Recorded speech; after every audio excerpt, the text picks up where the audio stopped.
Welcome to Power Women of the Trades podcast. This show is all about breaking barriers and changing the game. Our guests will feature some of today's most successful female entrepreneurs and other advocates of our industry as well. Because if there's one thing we know for sure, female-led entrepreneurship drives change on multiple levels. We want to empower women in the trade industry like you so you can maximize your potential, stay balanced, achieve long-term success, and claim ownership over your life. Let's get started.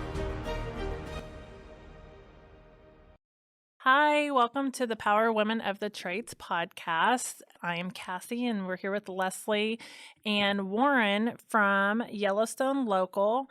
We're super excited to have Warren on the show today. Yellowstone Local is actually one of our sponsors for Power Women of the Trades, and we're super excited. I think it's really important to say how thankful we are for you, Warren, and actually believing in us before we even started.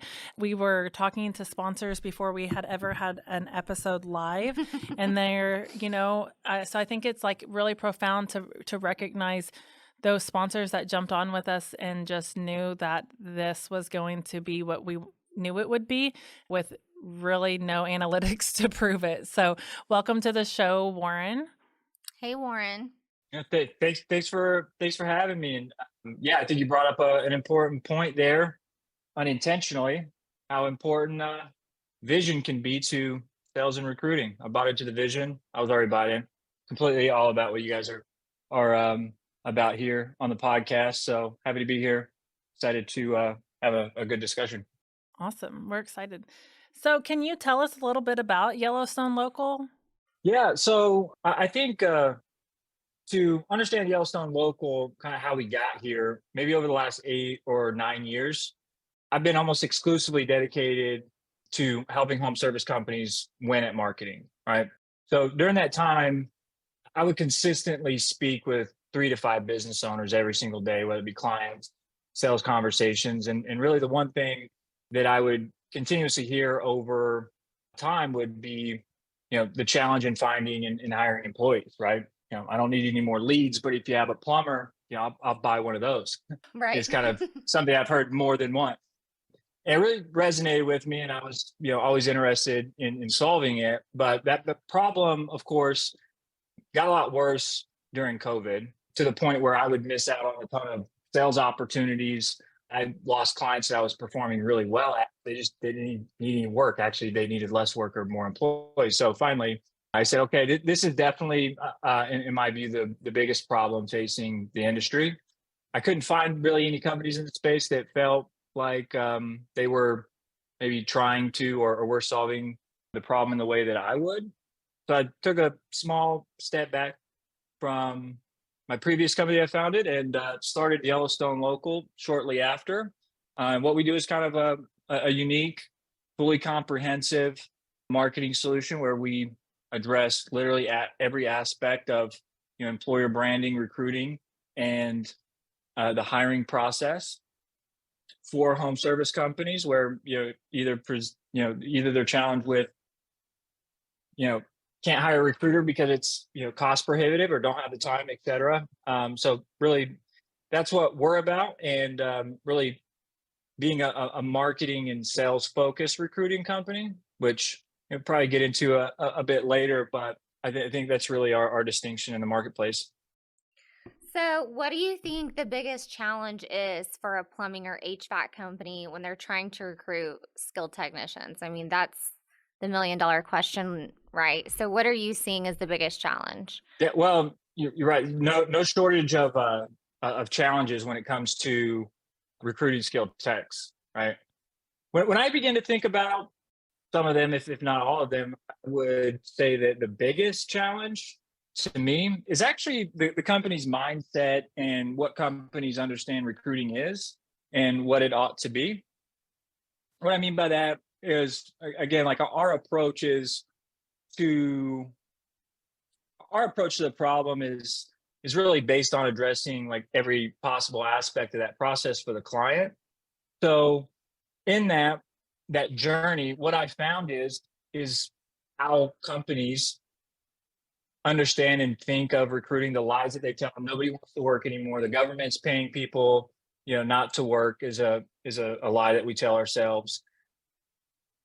Many of them nonetheless, and we say those. And then again, we have a lot of companies have an understanding of what recruiting is as some type of HR initiative that you're going to get applications and, pays the most important aspect, and in general, your tried and true responsibilities, duties, job description that you've probably read a million times.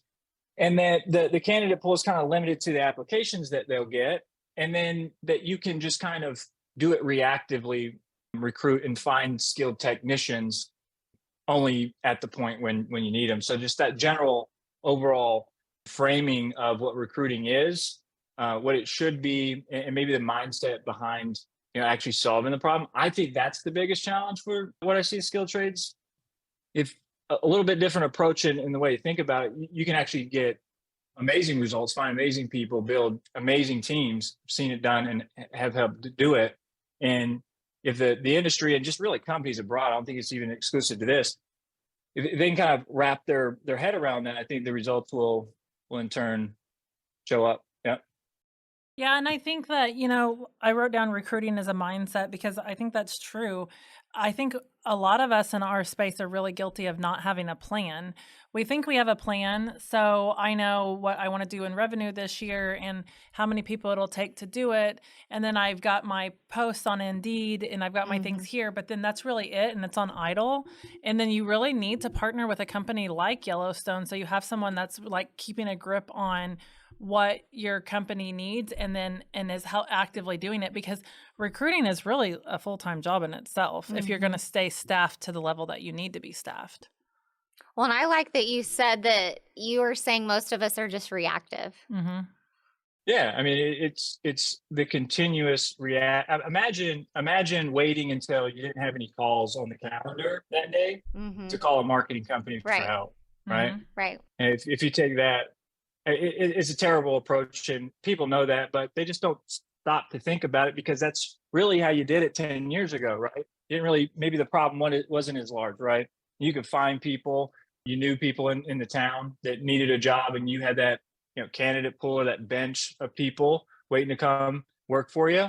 It's not the case anymore. You're in a fierce competition for attention. Obscurity is a huge challenge for these companies. And even just their overall approach, the amount of attention that they, put towards recruiting. I would say recruiting is even more than a full-time job. And that's one of the first things, one of the first lessons I learned very early on when I started this business is, hey, we can't just do candidate generation for companies, right? Results don't actually get realized when you just worry about generating quality resumes per se. It's much deeper than that. And that's kind of like how we got to the point to begin with. So, well, and I think we get guilty too of like, well, I'm staffed right now and I'm good, but things change and people come. I don't want to say people come and go, but people's lives sometimes change. We had a really amazing technician that I never expected to leave. And then he decided to go to California. He had to move to California. There was nothing that I could have done to stop him from moving to California. He wasn't quitting my company. He was moving to California. Right. But I was not actively recruiting to refill him. And that's where I think businesses like ours also make mistakes is, well, I'm staffed right now, Warren, so why would I need your company? Or I'm staffed right now. And in hindsight, and like what you actually need is to have someone like Warren actively looking, actively recruiting, so you can fill positions or bring on people so you're not reactive, because I've definitely lived the reactive. Reactive is the worst place to be. Yeah. It really is, right? I mean, it costs more. It takes more effort. You typically get worse results. Think about it like this, like a simple comparison I think would resonate with at least a lot of people would be like Alabama college football team, right? Great employer branding. They recruit constantly. It's one of the pinnacles of the program. Why they are so successful. You're Georgia, same way. And really, you can kind of think of any kind of sports team like that.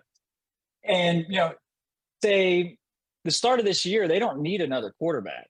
They have quarterbacks, right? somebody's going to start this year for Alabama. That's probably already hashed out. They're recruiting for quarterbacks. They're recruiting several years in the future, right? And if you kind of just compare that, and there's several comparisons within that, more examples to bring out. But that's a good way of looking at it. It's like, hey, it's not, the sun's not going to be shining every day. And if you think it is, then that'd be a hard lesson to learn over and over and over again through the rest of your life. Eventually, you begin to be proactive, right?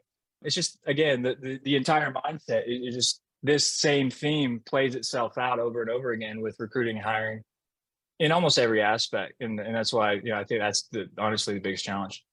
Do you think company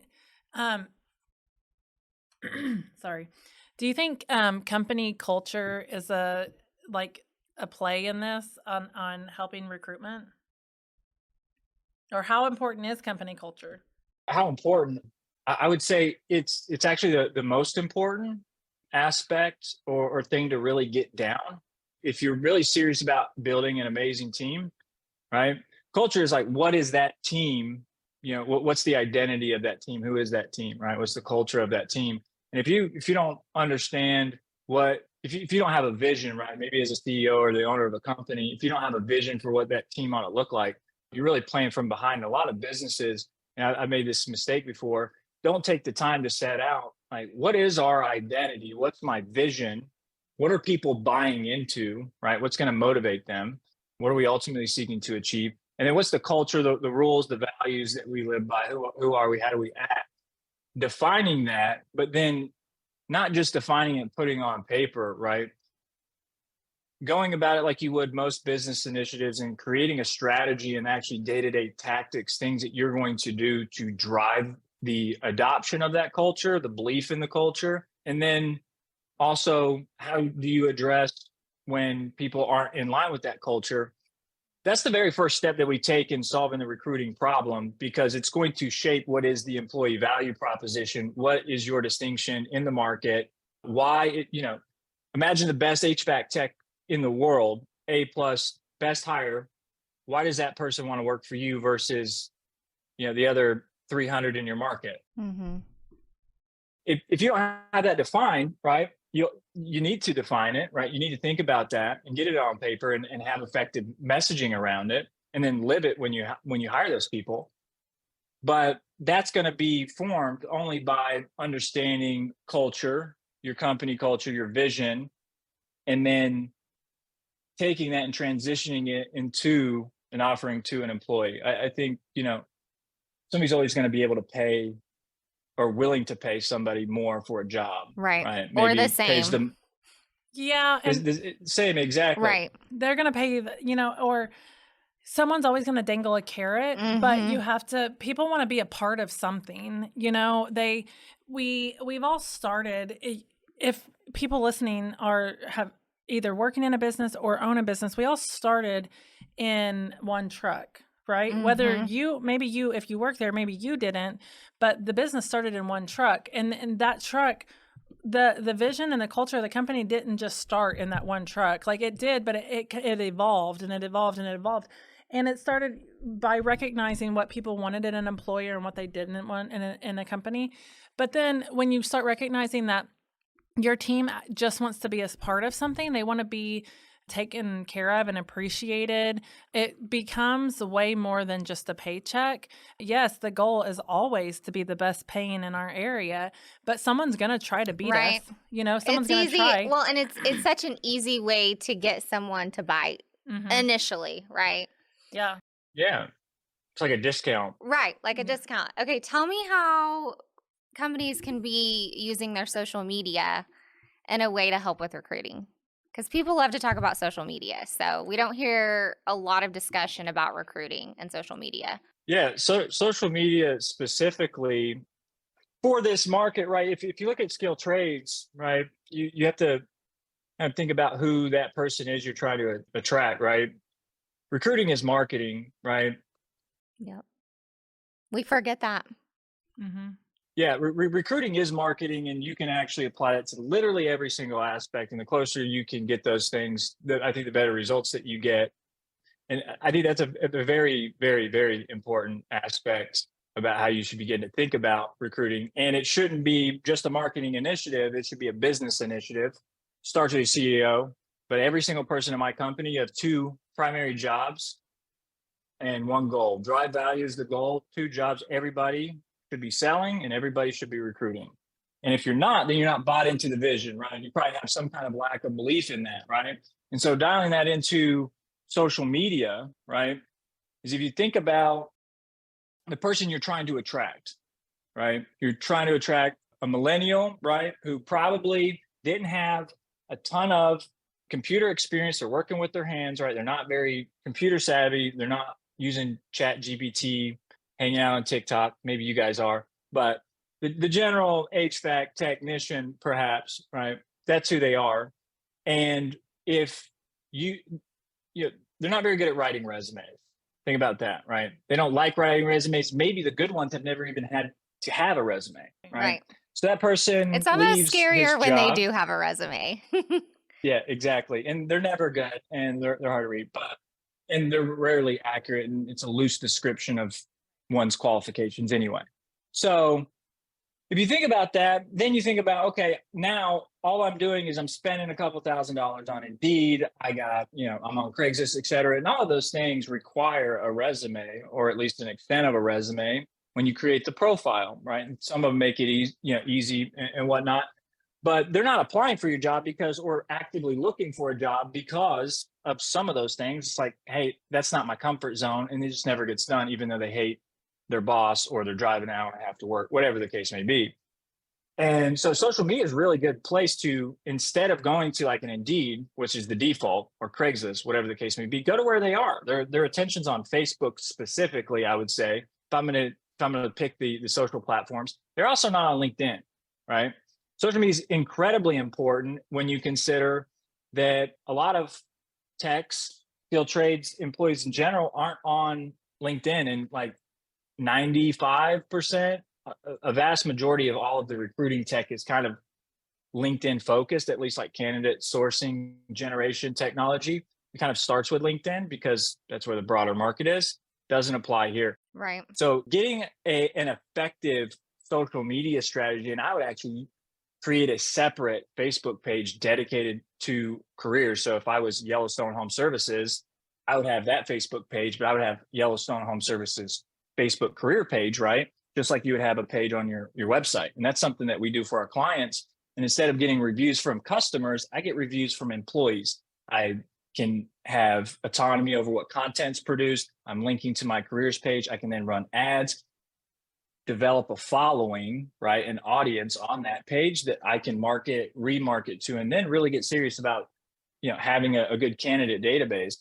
And if you think about the importance of that, try to sell your business and not have a client database, right? That has value, right? The client database is value. Indeed's $1 billion business because they have a candidate database. They're really good at it, right? And so you should try to create that same audience candidate database, your total addressable market, from a candidate perspective internally, and have that data so that when it is time to hire that HVAC tech, you may not have spoken with all of them or talked to them in the last 6 months, but you have a good, 50 to 100 names, numbers, information to reach out to. That's so interesting about having a separate Facebook page just for careers. I think it's right. It is interesting. Not something I've ever considered, but right. But it makes reviews. sense. It's because we always think of our marketing focusing on on-demand leads or future leads, but really we're still at the mercy of how many people we can employ. Yeah. I mean, it really should be our first go-to. Yeah, I agree. And the aspect of being able, like if I have 100 employees, right, if I can engage, right, and have an initiative where I have those 100 employees active on social media and becoming, instead of candidates and hires that retain, like really true brand ambassadors. And you see this with a lot of great companies online on LinkedIn, especially like in the enterprise SaaS tech startup world. They do a really good job at it, right? You apply that same strategy to Facebook, where you're going to have more users and employees and stuff. I think is a really different and unique strategy, but also an effective one. Yeah, that's awesome. So, what advice would you have to give to businesses that are struggling with recruiting right now, and or even retaining their people? Yeah, many different things that I would tell people, but if, I had to give somebody a couple of meaningful points is I would say some of the things that I've mentioned before, stop looking at it as a reactive situation where you're only going to start paying attention to it when you need it the most. Make it a business initiative. And actually, if you think about the total cost of not having great employees, if you actually try to enumerate that, it's incredible. It's the number one initiative. And if it's not number one, it's definitely top three for every business, is building an amazing team. Unless you're going to be a 1 to 2 person company, which if you're growing, you're going to need more than that and scaling. That's a very important initiative. So making it a priority, spending some time to think about what your culture is and defining what your employee value proposition, what's your angle, what are you offering, right? Get in touch with your market, the candidate. And if you don't know these answers, ask the person that's been working for you for 15 years. Why'd you stay? Why are you here? What do you not like that you don't have to worry about here? Creating a common enemy is very effective. And then just think about recruiting as marketing. Think about all the process systems, messaging, team, allocation, everything that you have within your marketing system in your business, and apply that to recruiting. And the difference is striking, right? You don't have any software, you don't have any tracking, you don't have any ad spend, you don't have even a dedicated employee to it. All those things are true. I mean, even, in terms of sales, right? Have all of that processed out, though, when it comes to finding the much harder lead, which is the great tech, right? None of that exists. Start there. That's what I would say. This has been so interesting. Yeah, because we definitely in our own personal businesses struggle with recruiting on a regular basis. Well, and everything else and any other outlet we have used has been just basically the approach you were talking about at the beginning. I mean, really, it was just them managing ads, Indeed ads. Mm-hmm. You know what I mean? So, so this was really interesting and helpful. So, Warren, people that are listening, how can they find you and connect with you and talk with you more about this? Yeah, so we have a website that's 70% done, though it'll be done maybe in the next two days, so no worries. But YellowstoneLocal.com, YellowstoneLocal.com. You could also email sales@YellowstoneLocal.com for information. We're on LinkedIn. We have a chat bot, so any time of day you can go to our website, ask any questions, and just go to our website, reach out. We're happy to help. Awesome. Well, we appreciate you being on the show today, and we appreciate you being a sponsor for us. And we are excited to hear some stories of success because we know, again, how helpful this could be for our own businesses and many of our friends as well. Sure. Yeah. So, yeah, hopefully we get some more women in the trades. yes, That's for right. sure. Empower women in the trades. Yeah, for sure. And then open up the market a little bit.